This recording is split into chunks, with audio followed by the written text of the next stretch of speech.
Hey,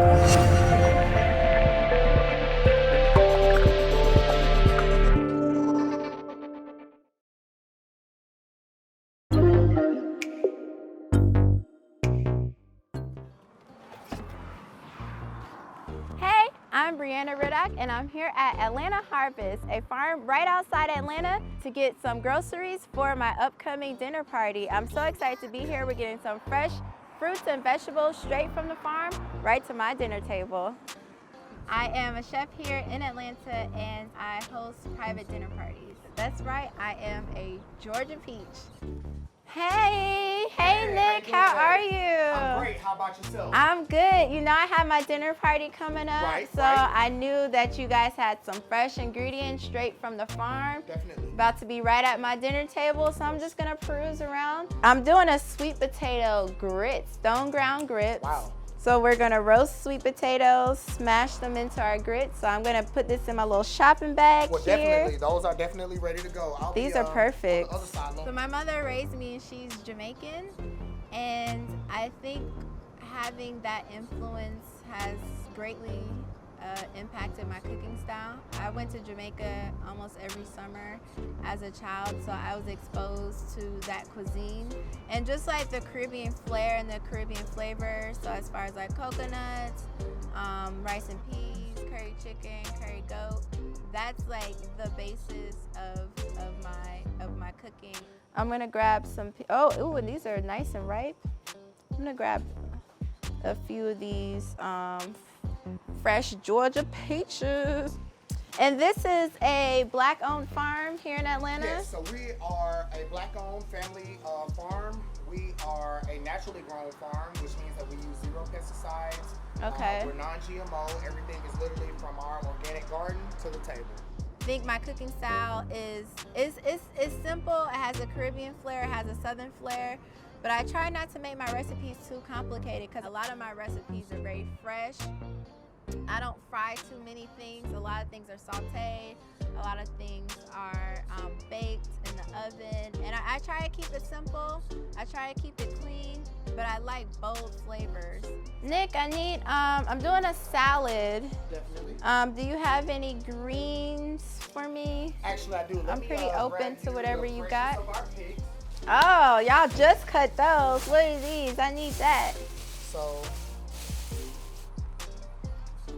now that I got all of my fresh produce straight for the farm, we're gonna head back to the kitchen to start cooking. See you there. The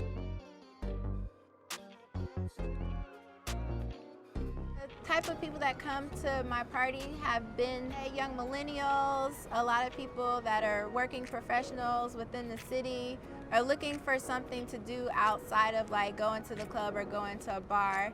So with my dinner parties, that allows them to kind of network and be able to meet new people, eat different types of food that I create that they've never probably would have considered before. Tonight's menu is actually one of the largest menus I've done so far. We have 4 different protein options. So we're gonna start off with biscuits, serving it with rosé jelly. So literally I turned a whole bottle of rosé into jelly. Again, my jerk steak, I added it to the menu. It's probably one of the most popular things because it just amplifies something that a lot of people are used to. So you get that heat from the jerk, but I mixed it with butter, so you get that little buttery, so it's like a jerk butter. We're also serving stone ground sweet potato grits. So we're just gonna roast sweet potatoes. Stone ground grits take a little bit longer to cook than your regular quick cooking grits. So we make sure they'll cook, we'll boil it with some water, and we'll let all that moisture soak up, because that's really the key to grits. Everybody's looking for something different and something new and something fresh, and especially in Atlanta. Atlanta is a brunch city. People love to go to brunch. People like to go out to eat.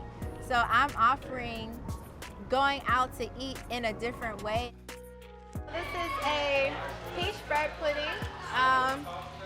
A very classic kind of southern dish, but we just added some new elements to it. So first I added fresh peaches into the batter. I use brioche bread, so it's a nice, rich, thick bread.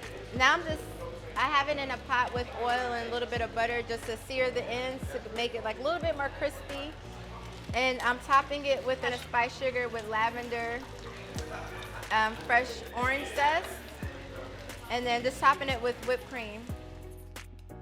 What I think is important and what I have been seeking is understanding food in the aspect of the African American contribution and the African contribution to food. And I think that there's a lot of credit that needs to be due to the enslaved Africans that came to America and essentially created Southern cuisine. I've recognized that a lot of the dishes that are Caribbean and dishes that are Southern are also of West African descent.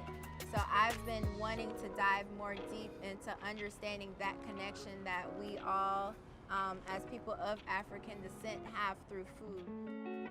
Today's event went way better than I expected.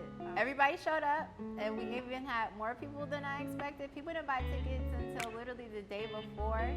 I didn't know if I had expanded my friend group of people that were willing to spend the money and come eat food with me and talk about their personal lives. But it turned out great. Every time I looked up, people were talking. I didn't ever hear like a dull silence. It looked like all the plates was cleared. Like I didn't hear anybody complain. It was good. I had a lot of hiccups. I pushed through it. I tried to keep a positive attitude. And I don't know, I feel very blessed. I feel very fortunate that I had this opportunity. I'm glad I have credit cards where I can charge up all the stuff that I needed to get last minute. See, I feel really good. People were here past midnight, and that's never happened. Like, I'm glad it worked out.